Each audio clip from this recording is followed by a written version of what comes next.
And when you enter your house, you know, you go towards your palace, your spouse will already be there. Whether that is your righteous wife from here, or the wife Allah will give you in Jannah. And beauty is so out of this world that the first time you see her, one scholar of Hadith says, for 40 years you'll be stuck like that. Like, yo, what is this? You like that, huh? Allah give it to you, Ya Rabbi. And the hadith says, and her scarf ala ra'siha aghla min ad-dunya wa ma fiha.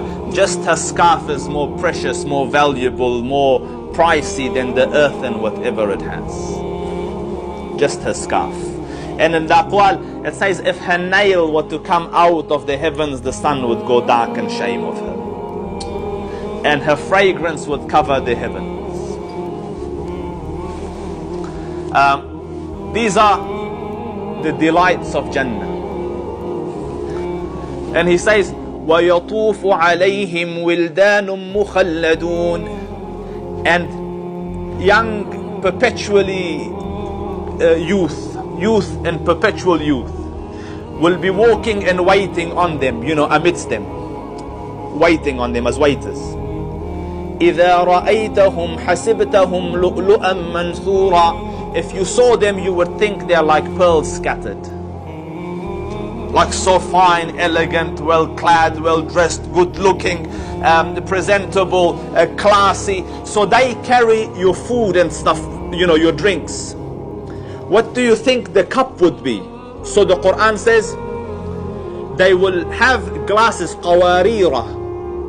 Qawarira is glass, as in see-through. But the qawarira min fiddatin qaddaruha. This is silver, but silver cut so fine that it is see-through. But then the Qur'an specifies qaddaruha taqdira, filled elegantly. Like, don't think this is just an overflowing, you know, messy place here. Drink, it's a place of elegance. متكئون فيها على الأرائك لا يرون فيها شمسا ولا زمهريرا. They are reclining on high beds and sofas in an abode where there's no scorching heat nor the chill of the cold. Perfect weather. Trees of Jannah. The hadith says it will take a rider 100 years to come out of the shade of one of the trees of Jannah. It's trunk pure gold. So this is glimpses of Jannah. And the Prophet ﷺ was explaining that the birds around my house, around the fountain of the Prophet, the spring of the Rasul, they have necks like the neck of birds, like the neck of camels, thick, big creatures.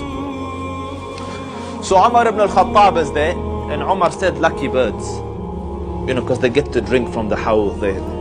So the Prophet said, no, lucky is the people who will eat them. You know, whoever's there, the one feasting on them is the lucky person. And for some, Allah Rabbul Izzah will place them on the neck of birds, like they are birds in paradise, green big birds. And you will sit on the neck of the bird and you will say, go there, and the bird flies, takes you to that spot, and then you go to that tree and it will go. And then imagine you want something, so you're thinking barbecue chicken. You don't ask for it, you just say Subhanak Allahumma, and it will come in its most perfect form in front of you. Amama aynayk wa bayna yadayk.